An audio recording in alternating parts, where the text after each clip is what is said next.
Hello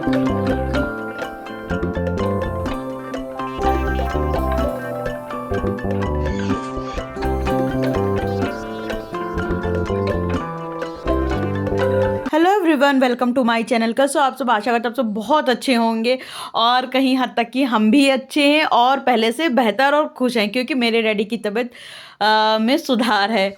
और काफ़ी सारे कमेंट आए थे और सच में आप लोगों ने जो कहा था वो पहले मेरा भी दिमाग में आया था कि मेरे डैडी को कहीं क्लॉटिंग तो नहीं हो रही है जिसकी वजह से वो बार बार बेहोश हो रहे हैं। लेकिन हो क्या रहा था, उनका लंग्स इतना ज़्यादा वीक हो गया है और ऊपर से कफ भी जम गया, तो उसकी वजह से वो बेहोश हो रहे थे। क्योंकि पूरा मेडिकल चेकअप हुआ तब जाके ये सारी चीज़ें सामने आई। थैंक यू सो मच, आप लोगों ने मेरे एक बार कहने में इतनी सारी चीज़ें, इतने सारे कमेंट किए। और एक उसी बीच में कमेंट और आया था कि आप जब भी व्लॉग शुरू किया करो तो सुबह सुबह ब्रश करते हुए मत दिखाया करो। तो उन्होंने बाद में ये भी बोला है कि अगर आप माइंड ना करो तो डियर सच्ची बता रहे हैं, बिल्कुल भी हमें बुरा नहीं लगा। इनफैक्ट होता क्या ना, कई बारी चीज़ें जब हम करते हैं तो हमें समझ में नहीं आती कि हम गलत कर रहे हैं सही कर रहे हैं, कुछ समझ में नहीं आता, बस हम लोग करते चले जाते हैं।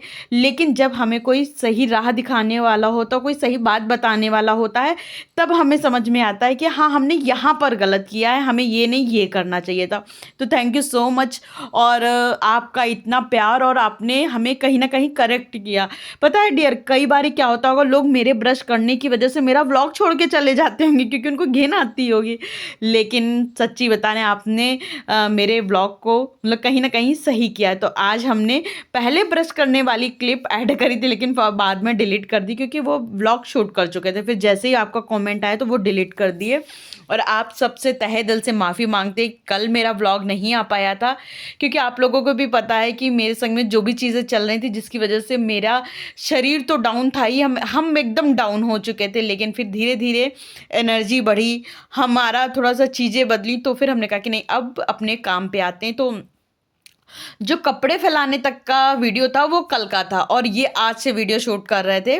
तो वही अपना नहाना धोना, पूजा पाठ, घर की साफ़ सफाई सारी हो चुकी थी। और अभी हस्बैंड पूजा नहीं किए थे, आ गए थे हम किचन में फटाफट से किचन की क्लीनिंग करने के लिए।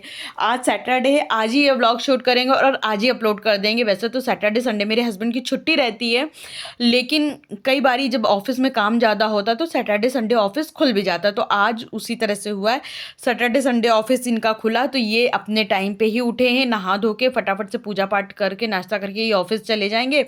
और हम तो हमेशा सैटरडे हो या संडे, मेरा रूटीन एक ही रहता है। हम अपने रूटीन को कभी चेंज नहीं करते हैं कि आज संडे है या सैटरडे है तो हम थोड़ा सा लेट उठेंगे।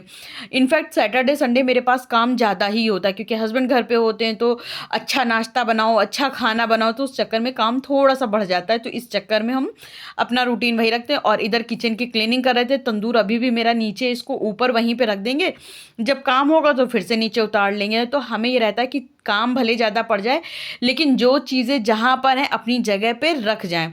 तो इधर हम किचन की जितनी नीचे वाली अलमारी होती है ये सारी साफ़ कर डालते, बीच वाला जो भी अलमारियाँ होती सारी साफ़ कर लेते हैं। और इधर हमने सोचा है, ये हमने दस्तरखान एक जैसा एक रबड़ लाए थे, रबड़ ही है, कटवा के ले आए थे, इसको ये प्लेटफॉर्म के नीचे बिछा दें और कोई भी सामान रहेगा तो इसके ऊपर रखा करेंगे तो थोड़ा सा अच्छा लगेगा। देखते हैं दोपहर में करेंगे। और इधर हस्बैंड अपनी पूजा पाठ कर रहे थे। कल मेरा वैभव लक्ष्मी माता का व्रत था, तो जो कपड़े के ऊपर पाटे पे चावल रखे जाते हैं ना, तो वो चिड़ियों को डाल देते, तो वो अभी हमने उठा के रख देते, अभी पंछियों को डाल देंगे। और इधर आ गए थे दूध वाले भैया, तो हमने फटाफट से दूध लेके उसको गर्म होने के लिए रख दिया था, क्योंकि टाइम पे दूध गर्म हो जाता है, इसको साइड पे रख दो तो अपने और भी काम होने लगते। कई बार क्या होता है ना, दूध रख दो फिर खाना बनने में टाइम लग जाता है, क्योंकि जब तक दूध नहीं गर्म हो जाता तब तक खाना नहीं बनाते। और इधर हॉल की भी सारी सामान उठा देंगे क्योंकि हस्बैंड नाश्ता वाश्ता करके ऑफिस जा चुके थे। तो हमने कहा कि चलो हॉल भी खाली कर देते हैं, जब दीदी आए ना तो उनको हॉल एकदम खाली करा कराए मिले ताकि वो आते ही अपने काम करने लगे। फिर उसके बाद हस्बैंड तो ऑफिस चले गए, तो हॉल भी एकदम साफ़ सुथरा कर दिए थे। और इधर जो हस्बैंड शॉल ओढ़ के पूजा करते ना, तो उसको भी हमने फोल्ड करके रख दिया था। और एक दो सामान जैसे गैस की दवा है, ये सारी चीज़ें फैल जाती हैं, तो उसको भी अच्छे से उठा के अपनी अपनी जगह पे रख देंगे। और इधर हमने कुछ कपड़े हैं जो कि धुलने के लिए लगा दिया था, तो सर्फ डाल देंगे। वैसे डाल तो हमने नहाने जाने से पहले ही दिया था, लेकिन सर्फ डाल के मशीन चलाना भूल गए थे, वरना हम सोचते नहाने जाने से पहले मशीन चला दे तो जब पूजा पाठ करके उठेंगे तो कपड़े धुले-धुलाए मिलेंगे, लेकिन कोई नहीं, अभी हमने चला दिया था मशीन। फिर उसके बाद इधर जैसे संडे होता है ना, तो सैटरडे संडे छुट्टी वाला दिन होता है, तो छोटी-मोटी डस्टिंग हम कर देते। वैसे तो आज मतलब सैटरडे संडे मेरा काफ़ी बिज़ी डे रहता है, पहले हम फ्राइडे को करते थे, लेकिन जब से फ्राइडे को मेरा निर्जला व्रत रहने लगा तो उस दिन तो नहीं कर पाते, तो सैटरडे संडे छोटी-मोटी क्लीनिंग कर देते, जैसे जाला छुड़ाना या सोफ़े के पीछे तो दीदी लोग साफ़ करती नहीं है, तो अगर हम भी नहीं साफ़ करेंगे तो ये काफ़ी गंदा हो जाएगा। तो इसको सैटरडे सैटरडे हम क्या करते हैं, जैसे सोफ़े आगे करके दीवान के नीचे और जाला छुड़ाना, ये सारे काम हम सैटरडे सैटरडे कर देते। वैसे भी कहते हैं कि सैटरडे को ही डीप क्लीनिंग करनी चाहिए, इससे घर में सुख समृद्धि आती है। लेकिन सैटरडे को मेरे हस्बैंड घर पे रहते तो काम बहुत ज़्यादा हो जाता है, जिसकी वजह से हम सैटरडे को डीप क्लीनिंग नहीं कर पाते थे, तो हम फ्राइडे को करते थे। लेकिन जब से हम फ्राइडे को निर्जला व्रत रहने लगे तो फिर नहीं हो पाता, क्योंकि अगर ज़्यादा काम कर लो तो प्यास सुबह से लगने लगती है। फिर इधर हमने जो भी हमारा रहता है कि छुट्टी मतलब एक दिन तो घर के डीप क्लीनिंग होनी चाहिए, तो फिर वही कर रहे थे। और दीवान के नीचे झाड़ू वाड़ू डाल के, क्योंकि हम झाड़ते ही रहते इसलिए कचरा नहीं था, वरना दीदी बिल्कुल सामने सामने से झाड़ लेती, दीवान के नीचे कभी भी झाड़ू नहीं डालती। तो सारे सोफ़े हटा के, कालीन वालीन हटा के उधर साफ़ सुथरा किया, और उसके बाद आ गए थे सारे कपड़े फ़ोल्ड करने के लिए। तो इधर जो भी कपड़े वपड़े हैं ये सारे फ़ोल्ड करके इनको अपनी जगह पे रख देंगे, और कुछ कपड़े हैं जो कि प्रेस करने वाले हैं तो उनको साइड में रख देंगे। तो जब भी मेरे पास टाइम मिलेगा तो इनको प्रेस करके रख देंगे, तो जब भी हस्बैंड ऑफिस जाएंगे या कहीं जाना होगा तो इनको प्रेस करे कराए कपड़े मिलेगा। वरना फिर होता क्या है कि ऑफिस जा रहे हैं, तुरंत कपड़े प्रेस करने चलो, तो फिर उनको भी दिक्कत होती है और हमको भी दिक्कत होती है। और इधर आज क्योंकि बेडशीट चेंज करना है, तो हमने सुबह ना बिस्तर साफ़ नहीं किए थे, केवल ब्लैंकेट फोल्ड करके रख दिए थे। और जब हस्बैंड चले गए तो इधर का जाला वाला थोड़ा सा साफ़ किए, दीवारों को भी डस्टिंग कर देते हैं तो ताकि दीवारें भी साफ़ रहें। फिर उसके बाद इधर बेड पूरा साफ़ कर देंगे। और जब भी हम बेड साफ़ करते हैं या बेडशीट चेंज करते हैं तो ये जो सामने वाली वॉल है उस पर एक डस्टर लगा देते, ताकि हल्का फुल्का भी डस्ट या जाला वाला लगने वाला हो तो वॉल भी एकदम साफ़ सुथरी हो जाए। फिर बेड साफ़ किया और उसके बाद एकदम इसमें चादर बिछा देंगे। हालांकि ये चादर ठीक नहीं है, क्योंकि ये मतलब सिकुड़ती जल्दी है, मतलब फिसलने वाली चादर है, बॉम्बे डाइन की है ना, तो बिल्कुल ख़राब सी चादर है। कॉटन की चादर ठीक रहती है बिस्तर पे बिछाने के लिए, वो बिस्तर पे चिपक जाती है ना तो बिस्तर में सिलवटें नहीं आती। इसमें तो बहुत ज़्यादा सिलवट आती है, एक बार बैठ जाओ नहीं कि पूरी चादर में सिलवट आ गई। फिर उसके बाद पिलो विलो का कवर चेंज किया, पिलो कवर चढ़ाया, और उसके बाद सीधा आ गए थे बाहर। बाहर पूरा झाड़ू वाड़ू लगा के पीछे का भी लॉन एकदम साफ़ सुथरा कर देंगे। सुबह आजकल ना जब से बारिश हो रही थी, परसों भी हुई थी, कल भी हुई थी बारिश, जिसकी वजह से ठंड इतनी ज़्यादा बढ़ गई है कि बाहर सुबह सुबह झाड़ू लगाने की हिम्मत नहीं होती, एकदम ठंडक लगती। तो हमें ये रहता है कि ठीक है अभी नहीं लगाने, बाद में लगा लेंगे। तो अभी मेरे पास टाइम था, अभी दीदी आई नहीं थी, अभी 9 बज रहा था, तो हमने कहा कि चलो दीदी के आने से पहले पहले झाड़ू वाड़ू लगा दे तो एकदम साफ़ सुथरा हो जाएगा। और जब दीदी आती हैं तो पता नहीं हमें क्या होता है, हम एकदम स्टक हो जाते हैं और हमसे बिल्कुल काम कुछ नहीं होता, क्योंकि वो काम करते रहती तो हमें रहता है कि एक ही लोग काम कर लें, वो ही कर लें। फिर वो झाड़ू लगा रहे उनके आगे पीछे करो, वो बर्तन धो रही तो आगे पीछे करो, अच्छा नहीं लगता है। इसलिए हमें रहता है उनके आने से पहले पहले हम सारे काम कर लें। और जब वो आती हैं तब आप सोच रहे होगे क्या करती हैं, घंटों बैठ जाती हैं? नहीं डियर, हम फिर करने लगते हैं अपने ब्लॉग की एडिटिंग, क्योंकि मेरे पास एक एडिटिंग वाला काम भी एक बहुत बड़ा काम होता है, क्योंकि एडिटिंग में 2.5-3 घंटे तो बड़ी आराम से लग जाते हैं, और ऊपर ही लग जाएंगे, लेकिन इससे कम नहीं लगता। बहुत टाइम लगता है एडिटिंग करने में, एक एक छोटी छोटी क्लिप को एडिट करना पड़ता है। फिर बाहर झाड़ू लगाया, और तब तक मैं दीदी काम वाम करके जा चुकी थी, और इधर हम आ गए थे किचन में, और फटाफट से बना लेंगे। आज हम बनाने वाले थे पनीर की सब्ज़ी। तो व्लॉग एडिट कर रहे थे, एडिट करते करते हम बोर हो गए थे, तो हमने अपना व्लॉग एडिटिंग वहीं छोड़ दिया और करने लगे थे सब्जी की तैयारी। तो हमने प्याज टमाटर सारी चीज़ें काट करके रख ली थी, और जैसे ही गई दीदी तो हमारे पास सामान कटा कटाया था, बस किचन में आए और तड़का लगाना था। तो बहुत ही आसान ये पनीर की सब्ज़ी है, इससे आसान पनीर की सब्ज़ी मतलब 10-15 मिनट में बनने वाली सब्ज़ी, बहुत फटाफट हमने बना ली थी। तो प्याज टमाटर काट करके रफली चॉप कर लीजिए, इसमें हरी मिर्च डाल दीजिए, और अगर आपके पास मगज के बीज का और तरबूज के बीज और काजू हो तो इतना डालिए, वरना सिर्फ आप काजू भी डाल सकते हो। तो हमने ये तीनों ड्राई फ्रूट्स डाल के, और घी में हमने क्या किया था, घी में लहसुन प्याज अदरक और ये सारे ड्राई फ्रूट्स काट करके एक ही में मिक्स करके उसको थोड़ा सा मतलब शैलो फ्राई होने के लिए रख दिया था। और जब तक प्याज भून रहा था तब तक में हमने कहा चलो पनीर के पीसेस कर लेते, तो इधर हमने पनीर को पीस पीस में कर लिया था। हाँ, अगर थोड़ी सी लार्ज स्केल में सब्जी बनानी होती तो पनीर में हम कुछ मसाले डाल के मैरिनेट होने के लिए रख देते, लेकिन आज हमको बिल्कुल सिंपल सी सब्जी और झटपट बनने वाली सब्जी बनानी थी, ताकि हमें ज़्यादा टाइम किचन में खड़े ना होना पड़े, क्योंकि आज हमको जाना है बाजार। तो हस्बैंड ने कहा था कि तुम तैयार रहना अपने काम वाम करके, और जब हम आएंगे तो फिर तुमको बाजार ले चलेंगे। हालांकि आज उनकी मीटिंग है तो वो 4 बजे आएंगे, लेकिन फिर भी हमें रहता हम अपने काम फटाफट निपटा के टाइम से तैयार हो जाएं। तो आज हम जल्दी वाली सब्जी बनाने वाले थे। और इधर आप लोग मेरे डैडी को सामने वीडियो कॉल पे देख रहे होंगे, तो मेरे डैडी की तबीयत पहले से बेहतर है, तो मम्मी डैडी से बात भी होते जा रहे थे और हम अपना कुकिंग भी करते जा रहे थे। तो अब हम मसाले निकालने वाले थे, तो इसमें हमने निकाल लिया था सब्जी मसाला, थोड़ा सा आधी चम्मच पनीर मसाला, हल्दी पाउडर, और हल्दी इसमें कम पड़ेगी, धनिया पाउडर और कसूरी मेथी, बस इतने मसाले हमने निकाले थे। और खड़े मसाले में निकाला था तेज पत्ता, 2 छोटी इलायची, 2 बड़ी इलायची और 2 लौंग। तो इतने मसाले हमने निकाल के रख लिए थे।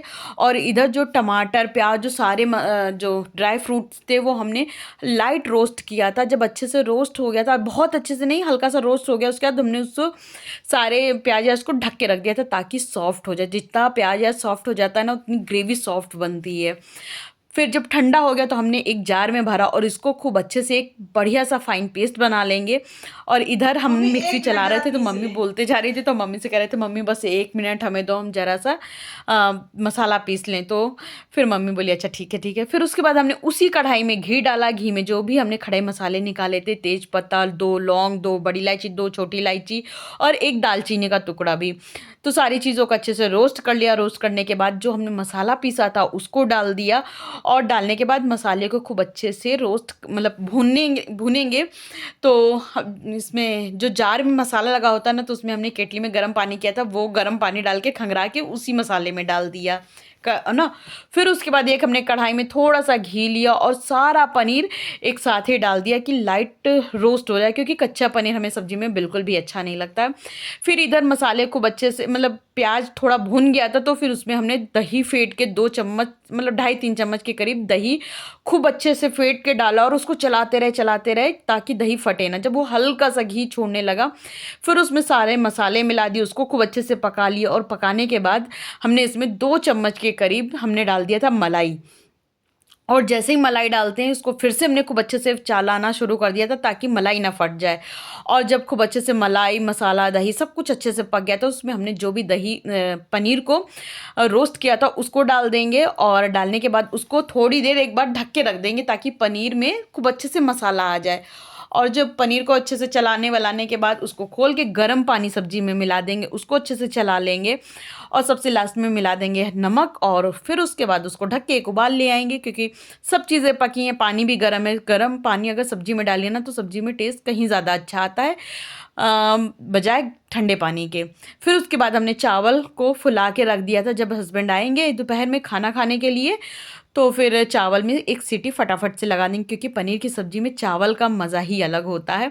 और इधर कर दिए थे किचन की पूरी साफ़ सफाई, और अब टाइम था कपड़े फैलाने का। तो इधर कपड़े फैला देंगे और दूसरी तरफ जो चादर 2 हो गई थी, क्योंकि जो लास्ट टाइम हमने खाली किया था वो चादर और एक आज खाली हुई चादर, तो दोनों चादरों को धुलने के लिए लगा देंगे और इधर सारे कपड़े फैला देंगे। लेकिन जैसे ही हम बाहर आए तो देखा आज धूप निकल नहीं रही है, क्योंकि अभी दीदी चली गई थी काम करके, तो टाइम हो रहा था 10:30 का। और तो हमने सोचा कि अभी धूप नहीं आई है तो अब नहीं आएगी, तो हमने दोनों चादर धुलना कैंसिल कर दिया है। अब चादर धुलेंगे कल, और आज चादर नहीं धुलेंगे, क्योंकि अगर चादर भी धुल देंगे और अगर बारिश भी आ गई तो फिर मुश्किल हो जाएगी। और देखते हैं 1 बजे हस्बैंड, वही उनका रूटीन रहेगा, 1 बजे आएंगे खाना खाने और फिर आएंगे सीधा 4 बजे। 4 बजे उनका ऑफिस छूट जाएगा, तो फिर जब 4 बजे आएंगे तो फिर हम लोग बाज़ार जाएंगे। तो हमने खाना बना ही दिया था, घर के सारे काम हो ही चुके थे, बस ये कपड़े फैलाने वाला काम रह गया था। और एक काम मेरा रह गया है किचन की क्लीनिंग करने का। एक बारी किचन में दीदी वैसे झाड़ू पोछा कर गई हैं, लेकिन आप लोगों को तो पता ही है, एक बारी जब तक हम खुद से किचन में पोछा नहीं लगाते तब तक मेरा मन नहीं मानता है। वरना क्या है ना, दीदी एकदम हल्का हल्का सा पोछा लगाती है ना, तो जो किचन में सब्जी वब्जी गिर जाती है ना, तो उसके दाग बने के बने ही रहते हैं। लेकिन हमने कहा उससे पहले जो हम ये रनर निकाल देते हैं ना, बाहर धूप में डाल दिए थे, तो उसको बेड के आगे डाल देते हैं। तो फिर बेडरूम भी थोड़ा देखने लायक बन जाएगा, उसके बाद ही किचन में जाएंगे। और ये रनर भी एकदम धुलाई एकदम बहुत ज़्यादा मांग रहे हैं, लेकिन बस आजकल आजकल चल रहा है। तो चलिए गाइज, इसी के साथ हम अपने इस ब्लॉग का एंड यहीं करते हैं। और अभी आ गया है मेरी भतीजी का फ़ोन, तो अलका और सिद्धि से बातें भी करते जा रहे थे और अपने इस ब्लॉग का एंड यहीं करेंगे। तो जैसे कि गाइज आपने पहले खूब अच्छे अच्छे सजेशंस दिए थे मेरे ब्लॉग में कि किस तरह से हम अपने ब्लॉग को थोड़ा ठीक कर सकते हैं, तो प्लीज़ गाइज इसी तरह से आप अपने सजेशंस हमें देते रहिए और मेरे ब्लॉग को लाइक शेयर सब्सक्राइब करते रहिए, कमेंट करते रहिए और खूब सारा प्यार देते रहिए। बाय बाय गाइज, मिलेंगे नेक्स्ट अच्छे से ब्लॉग के साथ। तो इधर हमने कल रात में बनाई थी कांजी, तो हमने कहा छोटी सी क्लिप ये भी ऐड कर देते हैं। तो इसमें हमने डाल दी थी काली गाजर, चुकंदर और बनारसी राई पीस के। तो पहले तो कूट रहे थे, कूटी नहीं, तो फिर हमने मिक्सर में पीस दिया और इसमें डाल दी थे काला नमक, अदरक का एक छोटा सा टुकड़ा और इन सारी चीज़ों को डाल के आपस में घोल के इसको ढक्कन लगा के कपड़े से मुंह इसका बांध करके रख देंगे। 2-3 दिन में ये फर्मेंट हो जाएगी, फिर पीने लायक हो जाएगी।